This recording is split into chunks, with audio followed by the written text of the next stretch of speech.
नमस्कार, मैं हूं सौरभ चंद्र केसरी और अपने यूट्यूब चैनल में आपका स्वागत करता हूं। इससे पहले मौर्योत्तर काल के 30 प्रश्न कर चुके हैं। आज 20 प्रश्न करेंगे और कल 20 प्रश्न करके पूरा प्रीवियस ईयर में जितने प्रश्न आए हुए हैं हम लोग कवर कर लेंगे। टोटल 70 क्वेश्चन इससे करेंगे। फिर नए क्वेश्चन अगर मिलते रहेंगे तो हम लोग आगे क्लास में डिस्कस करते रहेंगे। तो चलिए बढ़ते हैं पहले प्रश्न की ओर। निम्नलिखित राजवंशों पर विचार कीजिए। सातवाहन, गुप्त, शुंग, चोल। इन राजवंशों का सही कालक्रम क्या है? ये कालक्रम पूछा है।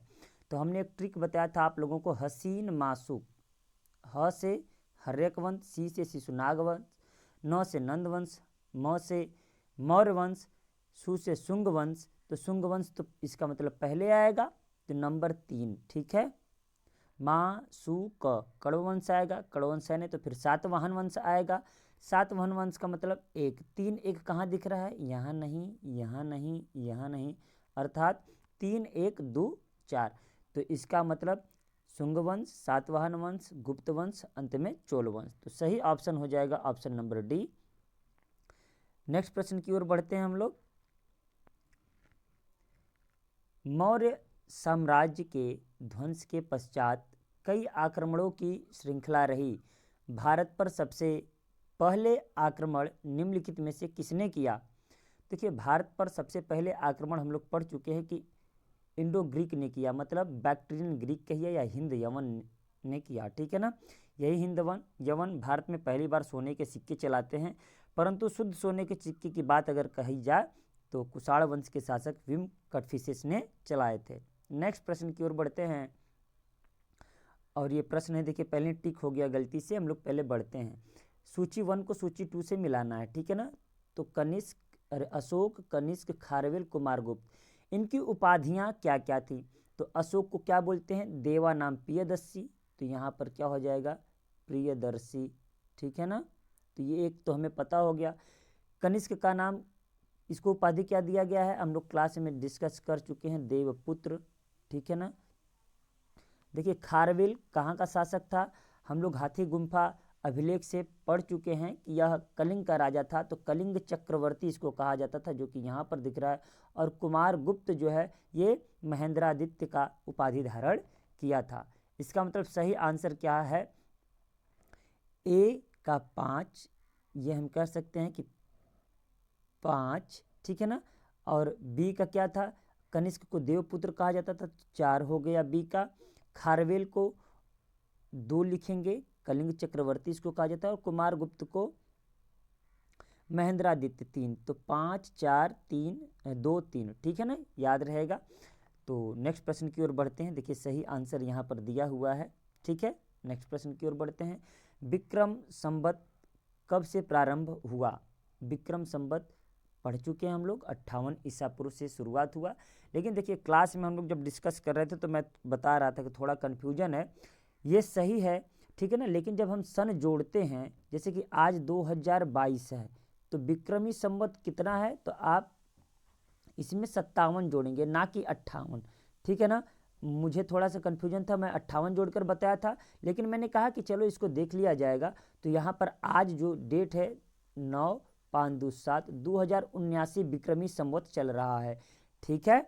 तो जब विक्रम संवत पता करना हो तो 57 जोड़ते हैं, 58 नहीं। लेकिन उज्जैन के एक राजा थे जो विक्रमादित्य की उपाधि धारण किए थे, उन्होंने 57 ईसा पूर्व में विक्रम संवत की शुरुआत की, लेकिन इसका आरंभ 58 से शुरू हो गया। जब 58 से प्रारंभ माना गया तो उसमें 57 जोड़ा जाता है।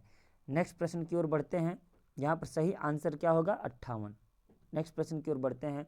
फिर से क्या मिलाना है? सूची 1 को सूची 2 से मिलाना है। तो अब देखिए यहाँ पर मैं सूची 1 सूची 2 मिलाने के लिए यहाँ पर देखो विक्रम संवत कब शुरू हुआ था? तो विक्रम संवत 58 ईसा पूर्व, क्लियर है। शक संवत कब? 78। तो पहला 58 हो गया, दूसरा 78 हो गया, ठीक है ना। अब देखिए गुप्त संवत जो है 320, गुप्त संवत 320 ईसा पूर्व। अभी जब गुप्त संवत क्लास में पढ़ेंगे तो पूरा डिटेल में आपको समझ में आ जाएगा। इसके हिसाब से अब ऑप्शन मिला लीजिए कि ए का 4 है, ए का 4 कहाँ मिल रहा है? यहाँ पर, और बी का 3 है। तो सही ऑप्शन आपके लिए डी होगा। नेक्स्ट प्रश्न की ओर बढ़ते हैं। मौर्यों के बाद दक्षिण भारत में सबसे प्रभावशाली राजा या राज्य था। तो मौर्यों के बाद सबसे प्रभावशाली राज्य सातवाहन वंश ही था, क्योंकि ये आप देख रहे हैं दक्षिण भारत में भी चले जाएंगे, थोड़े थोड़े सबको पढ़ने हैं। तो सातवाहन वंश क्यों?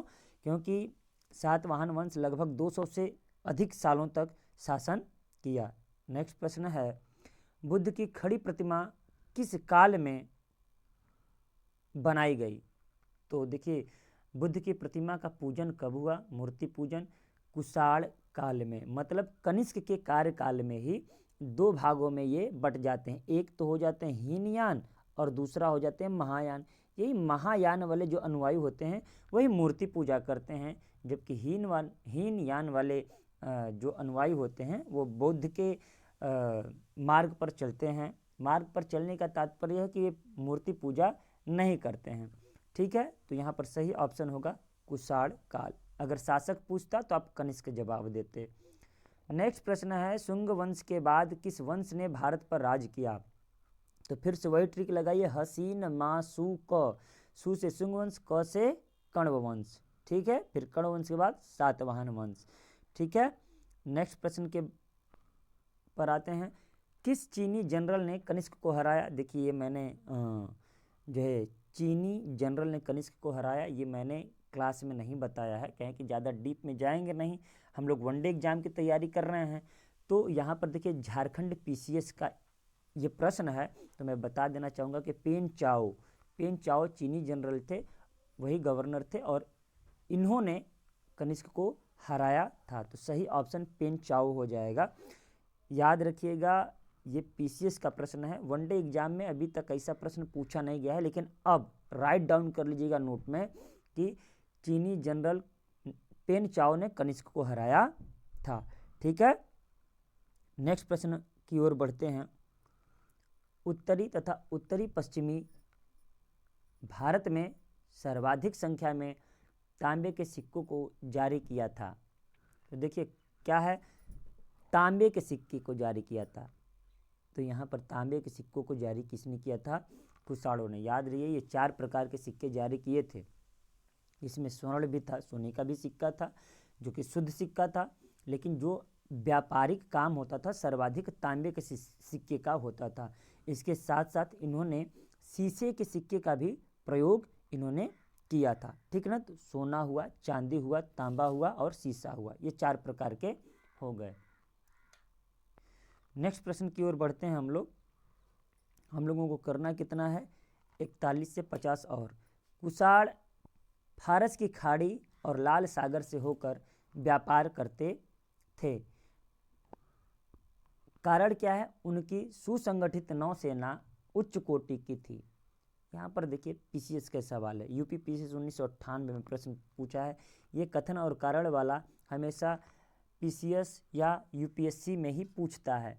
तो चलिए करते हैं। हम लोग पढ़े थे ना कि जो भारत है अखंड भारत, उसमें कुषाण वंश का जो शासक है कनिष्क, वो रेशम मार्ग से क्या करता है? व्यापारिक मार्ग की खोज करता है, वो रेशम मार्ग कहलाता है। वही जो है फारस की खाड़ी और लाल सागर से होकर के गुजरता है।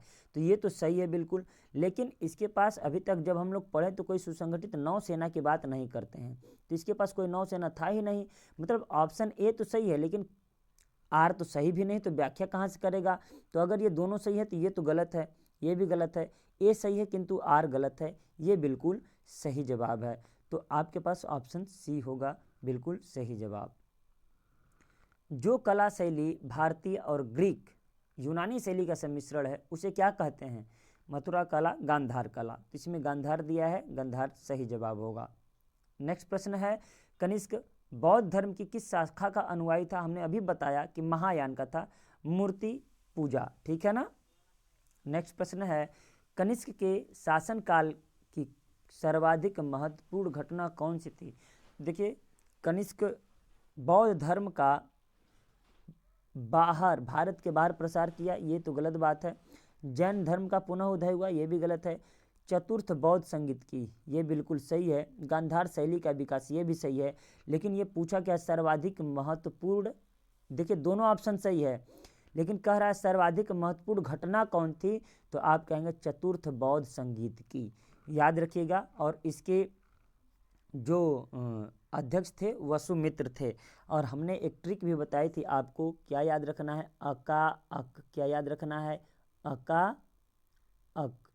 और स्थान के लिए याद रखना है रावय पाकू, हमने क्या बताया है, रावय पाकू, ठीक है ना। देखिए अ से अजात शत्रु, रा से राजगृह, का से कालाशोक, वै से वैशाली, अ से अशोक, प से पाटलिपुत्र, क से कनिष्क, अकु से कुंडल वन। क्लियर है। और इसकी अध्यक्षता के विषय में भी मैं बता दूं कि देखिए महाकश्यप ने अध्यक्षता की थी पहले बौद्ध संगीत की जो अजात शत्रु के टाइम थी। और हमने ट्रिक बताया था कि अजात शत्रु ने अपने पिता को मार करके गद्दी पर बैठा था, तो कोई अपने पिता को कौन मारेगा, जो महाकश्यपी होगा, तो महाकश्यप आपको याद रखना है। और दूसरा जो कालाशोक के टाइम था, तो कालाशोक के टाइम अध्यक्ष साबकामी ने किया था, या साबाकामी भी कहते हैं लोग। अशोक के टाइम मोगलीपुत्तिस, वही कनिष्क के टाइम वसुमित्र ने। तो उम्मीद करता हूँ ये एक्सप्लेनेशन आपको अच्छा लगा होगा। अब ये देखिए चतुर्थ बौद्ध संगीत की, बढ़ते हैं नेक्स्ट प्रश्न की ओर। प्राचीन भारत का महान वैयाकरण पतंजलि किसका समकालीन था, तो पतंजलि पुष्यमित्र शुंग का समकालीन था, ठीक है ना। योग गुरु पतंजलि, याद रखिएगा, पुष्यमित्र शुंग। नेक्स्ट प्रश्न की ओर बढ़ते हैं। सर्वप्रथम भारत में विशुद्ध संस्कृत भाषा में लंबा अभिलेख किस राजा ने जारी किया, तो देखिए यमन राजा मेनांडर हो ही नहीं सकता, शक हो सकता है, ठीक है ना। पार्थव राजा गोंडो फर्निस, देखिए फर्निस है, इसमें फिरनस दिया है, गोंडो फर्निस है, ये भी नहीं है। कुषाण राजा कनिष्क से कोई मतलब नहीं है, क्यों, क्योंकि यह बौद्ध धर्म का अनुयायी था, मतलब पाली भाषा। तो सही जवाब होगा आपका शक राजा रुद्रदामन द्वारा संस्कृत भाषा में सबसे लंबा अभिलेख जारी किया गया था, ठीक है ना। आप जान रहे होंगे जूनागढ़ अभिलेख, जिसमें सुदर्शन झील के बारे में भी है, 4 शासकों का उल्लेख है, चंद्रगुप्त मौर्य, अशोक, रुद्रदामन और स्कंदगुप्त, ठीक है ना। तो शक राजा रुद्रदामन। नेक्स्ट प्रश्न की ओर बढ़ते हैं। किस राजा के शासन काल में ईसाई धर्म का प्रचारक सेंट थॉमस भारत आया था, तो हम लोग देखिए गोंडो फर्निस कल ही पढ़े हैं, पहलव राजा गोंडो फर्निस, इसका फिरनस दिया है गोंडो फिरनस, लेकिन इसका सही नाम क्या है, गोंडो फर्निस, याद रखिएगा आप, सही जवाब है सी। नेक्स्ट प्रश्न की ओर बढ़ते हैं। कुषाण शासक ने सर्वप्रथम स्वर्ण मुद्राएं जारी की, आंख बंद करके लगाएंगे आप, विम कटफिशेस, इतना बार रटा चुका है ये सवाल। किस वंश के शासकों ने क्षत्रप प्रणाली का प्रयोग किया, क्षत्रप प्रणाली, तो क्षत्रप प्रणाली का प्रयोग शकों ने किया था, ठीक है ना। जिसके रुद्रदामन जो थे, रुद्रदामन फर्स्ट भी कहा जाता है, रुद्रदामन सेकेंड, रुद्रदामन तृतीय, कई शासक हुए हैं, तो रुद्रदामन फर्स्ट सबसे शक्तिशाली एवं प्रतापी राजा था शकों का, और ये पश्चिमी क्षत्रप का शासक था। नेक्स्ट प्रश्न है और अंतिम प्रश्न है, त्रातार मुक्तिदाता, देखिए त्रातार को क्या कहते हैं, मुक्तिदाता की उपाधि